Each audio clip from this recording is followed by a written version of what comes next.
Go live to the One Nation leader, Pauline Hanson, 4 Senate spots. This is a repeat of 2016, but unlike 2016, Pauline Hanson, this was a half Senate election, so this is a first for you. You must be very pleased with this outcome. Very excited about it, Kieran. You have no idea after, 28 years since I formed the party in 1997, and I was out of it for 18 years of Parliament and 13 of running the party. So to have achieved this, and plus other state members of Parliament, I'm elated. But the big thank you must go to the people out there who voted for One Nation, put their trust and confidence into us to give us that opportunity to hold the government to account on your behalf. So to the voters, thank you.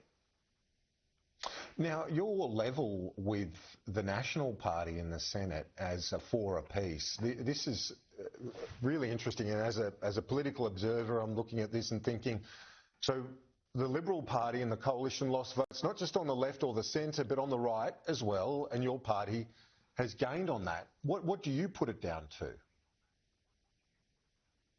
Kieran, we actually were, I think, the only party that increased our vote in this last election right across the country, and it's about the best result that we've had since probably 1998 in votes.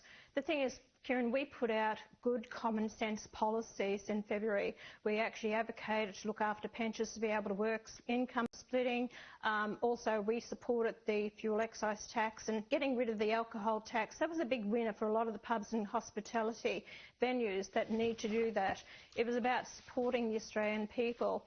There's many issues there, and Kieran, we are dead set getting rid of net zero and getting out of the Paris Agreement and the UN agreements and WHO agreements. These are what people basically don't want. So we've stood our ground with that, and we're the only political party doing it. That climate change is a scam, and it's not going to help the Australian people, but it's putting them into more hurt and pain. We will stand firm on our policies, we will advocate what we stand for, and we will hold the government to account and state our case to the Australian public. And do you believe, given how fierce you are on these issues and, you know, in your passion and in your view on it, that it's chipping away at the coalition, which has not landed in that same spot? Is that how you read this? Yes, it is, because we're very true to the fact of what we're putting to the Australian people. The Coalition have said on the fence, they thought, no, they're going to put out policies that it's to the left of the Conservative, and the moderates in the party are pushing them to that way. The thing is, they're not going to pick up those Greens or Labor voters at all with their policies, those staunch Labor voters, or the Greens. There's no way you're going to contend with them. So what you have to do is have those policies. You know, for people to say we're extreme right, that is ridiculous to say that. We're more of a centrist party than extreme right if you look at our policies. So it's about, you know, standing up for the Australian values, what we need, looking after the farming sector, industries and manufacturing, cut back on immigration, which is destroying home ownership in Australia. These are things that we're very adamant about, providing the services to the aged, to the nursing homes, to also about hospitals and the healthcare that we need. The trouble with the Coalition was they never pushed back. They couldn't state their case. They couldn't debate the issues with the Labor Party and their lies they kept peddling and putting out there. So you need that leadership, people to state their case, but you must earn the trust from the people. People don't have a lot of time for politicians, Kieran, I can tell you. They've got no time for them whatsoever. And the fact is you have to earn that trust from people. Don't lie to the people. Be upfront and honest with them. And that's what I've always tried to do. Yes, and in Victoria, it was super close. I was just talking to Tom Connell about that you fell just short in Victoria of a Senate spot. So you just shy of that 5 to get to party status.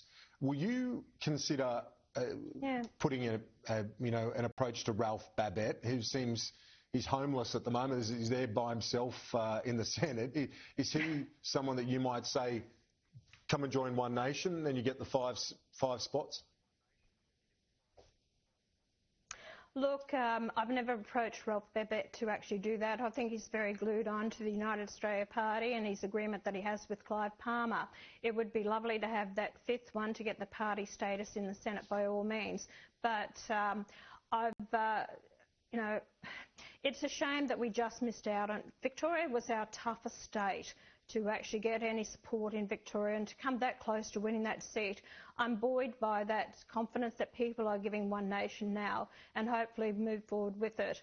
But I don't, you know, I don't like pinching other senators, but if the Parliament's not prepared to do anything about it and bind these people that get elected on political parties to stay with that party, if not, they have to leave Parliament. Well, I have no obligations to anyone, because apparently the other members of other political parties don't want to put it in concrete that if you're elected that, and this is what the people deserve.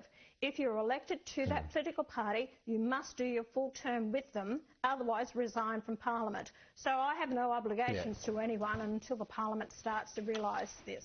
Yeah.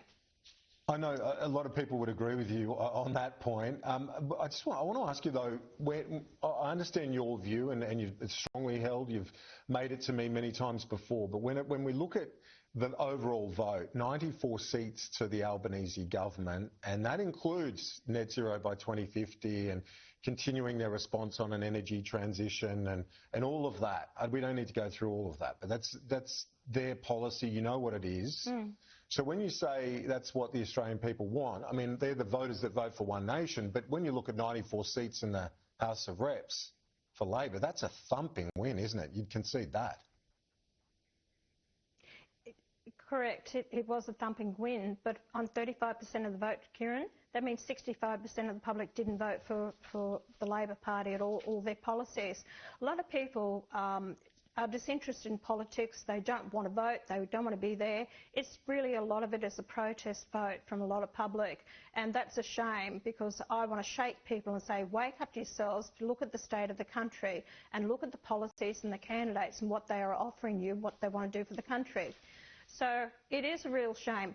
I don't think it is, you know, in a position now that the coalition can't win it back at the next election with good policies, stating their case and pushing against the Labor Party and exposing them for what they are. And I think that it can be done, but it takes strong leadership to actually do that. And that's what I said, it's about accountability, and that's what we will keep doing on the floor of Parliament, as Malcolm and I have done for the past 3 years, to actually show them up for what they are doing. And the big problem we're going to have, in the last Parliament, the Labor Party pushed through 220 pieces of legislation. They guillotined it, stopped it from debate, so therefore the public don't know what is going on. That should not be happening. Yeah. I know you've got to go. Just quickly, Warwick Stacey, a retired hostage negotiator, could come in handy, those negotiation skills in the Parliament. That man has a lot to offer, actually. He was in the British military for 8 years because he was married to an English woman.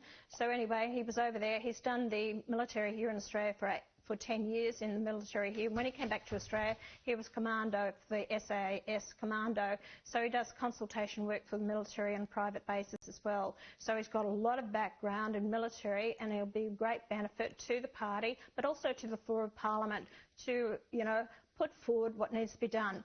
Our defence is in one hell of a mess, Kieran, and we need to move forward considering the way the world is going at the moment. So I'm so pleased and grateful that he's actually been elected to the Parliament to join Malcolm and I as Tyran Whitten, who's got the seat in Western Australia, and he's a property developer, a very successful businessman. So these people have a lot to offer the Parliament with their knowledge and experience, and that's what I'm so grateful for. Again, to the people, thank you very much for your vote, and I hope that we prove you right in voting for us. One Nation leader Pauline Hanson, appreciate your time. Thanks. Thanks. Thank you.